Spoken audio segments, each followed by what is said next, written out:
আসসালামু আলাইকুম রহমতুল্লাহ। কেমন আছেন? আশা করি ভালো আছেন। তো আজকে আমি আপনাদের গতকালকে যে টপিকটা নিয়ে আলাপ করেছি, যে গুরুত্বপূর্ণ টপিকগুলো নিয়ে, সেটা সেকেন্ড একটা পার্ট নিয়ে আসলাম। তো এখানে কথা হলো যে আপনারা যারা সৌদি বিভিন্ন জায়গায় কাজ করতেছেন এবং যারা অলরেডি অনেক জায়গা থেকে কাজ বাদ দিয়েছেন বা এখন কাজ করতে পারতেছেন না, হাতে কোনো কাজ নাই, তো তারা যদি বাংলাদেশ থেকে এই কাজগুলো যদি শিখে আসেন, তাহলে কোনো জায়গায় খুঁজে খুঁজে নিজের কাজও করতে পারবেন। যেমন মনে করেন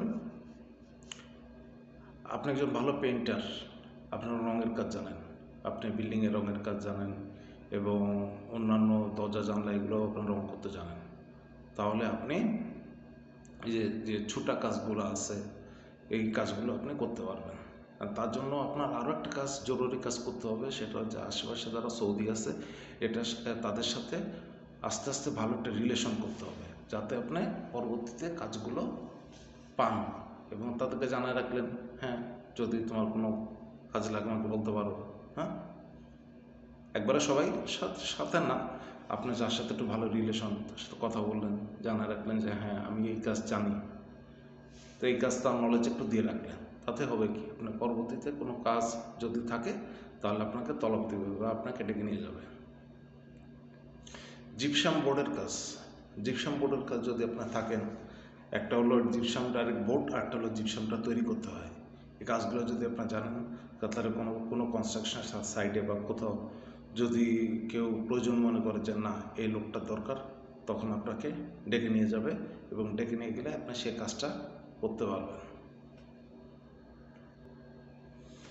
এবং 3 নম্বর হলো ফার্নিচার কাজ। সৌদি আরবে প্রচুর ফার্নিচার কাজের চাহিদা আছে। আপনি যদি ফার্নিচারের কাজ জানেন, তাহলে আপনি সোফা বানাতে পারেন, আপনি টেবিল বানাতে পারেন, আপনি চেয়ার বানাতে পারেন, আপনি দরজা জানালা বানাতে পারেন। এটার প্রচুর চাহিদা আছে। এই কাজটা যদি আপনি দীর্ঘদিন ধরে যদি কাজটা যদি শিখতে পারেন এবং শিখে আসতে পারেন এই কাজগুলো, তাহলে আপনার সৌদি আরবে কাজের, এই ফার্নিচার কাজের প্রচুর চাহিদা আছে। অনেক সময় দেখা যায় একটা সৌদি তার বাড়িতে অনেক ধরনের ফার্নিচার তৈরি করা লাগবে। এই কাজটা যদি আপনি নিতে পারেন, তাহলে আপনি এই কাজের মাধ্যমে ভালো একটা টাকা এখানে আর্ন করতে পারবেন। এরপরে আপনার বিভিন্ন জায়গায় দেখা যায় যে কাজ নাই, বাসায় বসে আছেন, কোনো কাজ নাই।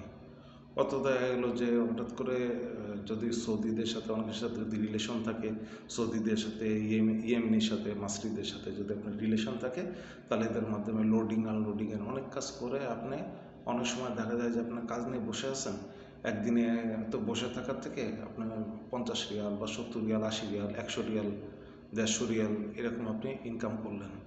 এভাবে যদি আপনি মনে করেন যে 8 দিন, 10 দিন বা 15 দিন, 17 দিন যদি এইভাবে একটা যদি ইনকাম যদি আপনার হয়, তাহলে কিন্তু আপনার পুরো মাসের খরচটা কিন্তু চলে আসে, বাড়িতে টাকা পাঠানোর খরচটা কিন্তু চলে আসে।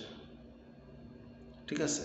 তো অতএব যারা সৌদিতে বসে আছেন, তারা যদি এ ধরনের, হ্যাঁ অনেকের কাছে শুনলেন, বাংলাদেশ থেকে নতুন যারা আসতেছে বা আসবে, শুনলো যে হ্যাঁ সৌদি আরবে অনেক সময় কাজ না থাকলে হয়তো বসে থাকতে হয়, কিন্তু আপনার যদি স্কিল থাকে, আপনার যদি আরবি জানা থাকে, আপনার যদি আদার্স এই কাজগুলো যদি জানা থাকে, তাহলে আপনার বসে থাকতে হবে না।